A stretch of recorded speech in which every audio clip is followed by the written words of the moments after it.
Shalom, selamat pagi, salam sejahtera bagi kita semuanya. Pagi hari ini kita akan mendengarkan firman Tuhan sebagai santapan rohani kita. Mari kita satukan hati, kita berdoa. Bapa di surga penuh kasih karunia, Bapa yang penuh perhatian dan senantiasa tidak pernah meninggalkan perbuatan tangannya. Engkau adalah sumber sukacita kami, sumber keselamatan kami. Bapa, firman Tuhan hari ini akan memberkati kami. Kiranya Roh Kudus menolong kami untuk mengerti firman-Mu dan berjalan dalam terang kasih Tuhan. Amin. Firman Tuhan yang menjadi sapaan kita, sapaan rohani kita di pagi hari ini diambil dari kitab Yehezkiel 39 ayat 7. Dan aku akan menyatakan namaku yang kudus di tengah-tengah umatku Israel, dan aku tidak lagi membiarkan namaku yang kudus dinajiskan, sehingga bangsa-bangsa akan mengetahui bahwa akulah Tuhan yang maha kudus di Israel. Demikian firman Tuhan. Bapak Ibu jemaat yang kami kasihi, di dalam nama Tuhan Yesus Kristus, memandang dan melihat kehadiran Tuhan di tengah pergumulan hidup kita memang bukanlah perkara yang mudah. Terdapat banyak sekali kesulitan, seringkali kita justru mengaburkan ketajaman pandangan iman kita kepada Tuhan ketika kita berhadapan dengan persoalan-persoalan, dan bahkan kita tidak tahu kapan akan berakhir persoalan yang kita hadapi itu. Kita menjadi lemah, kita menjadi takut, kita menjadi khawatir dengan persoalan yang kita hadapi. Bahkan ironisnya saudaraku, tanpa kita sadari, kita melupakan keberadaan Tuhan di dalam persoalan kita itu.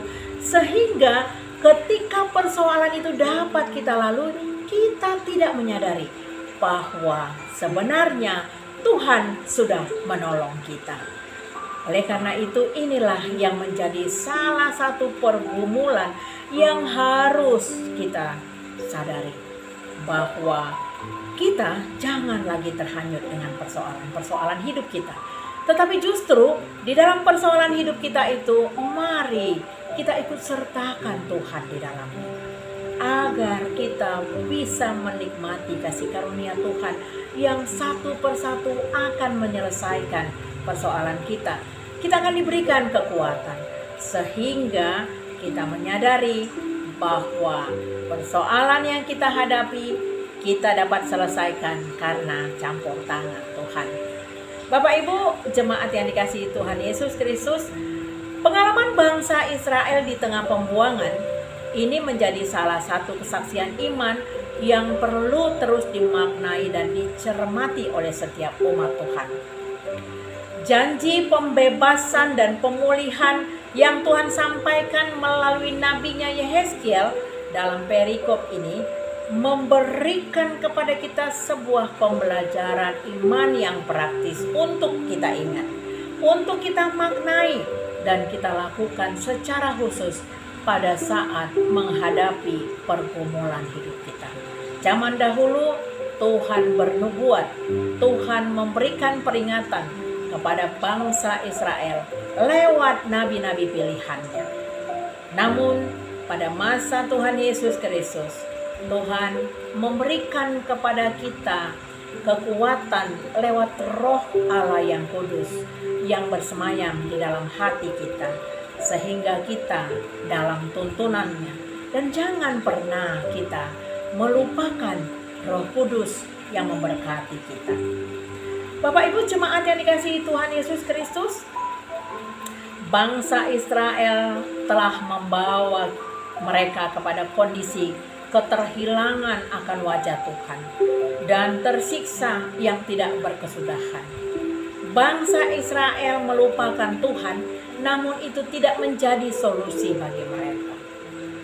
Pembuangan telah membawa bangsa Israel untuk mengalami pembaruan iman.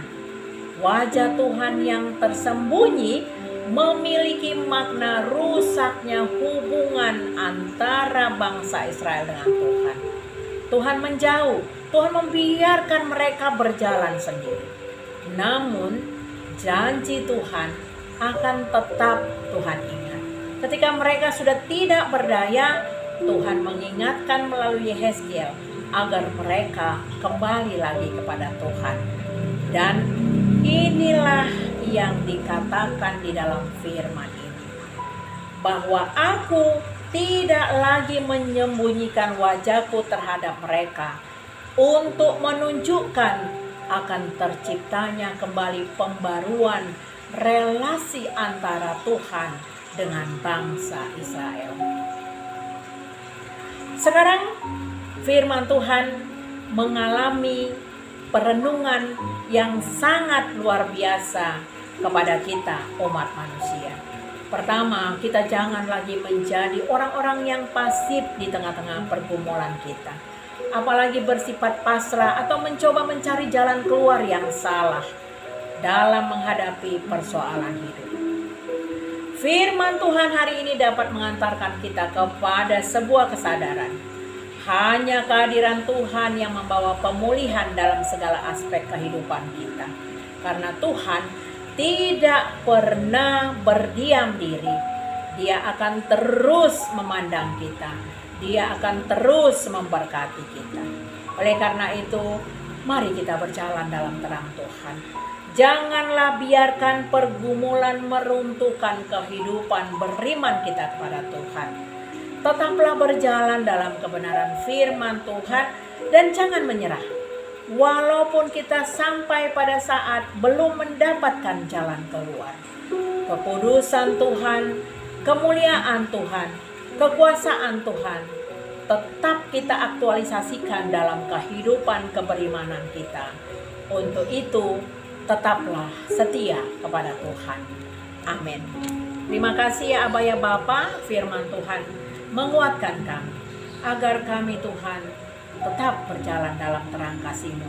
Walaupun banyak persoalan hidup kami silih berganti, kami harus percaya bahwa Tuhan terus akan menolong kami, bahkan akan memberikan hal-hal besar yang tidak kami pahami sekarang ya Bapa. Terpuji dimuliakan nama-Mu.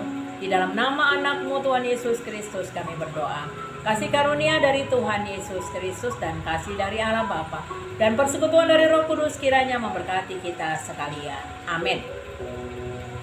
Selamat beraktivitas, Tuhan Yesus memberkati.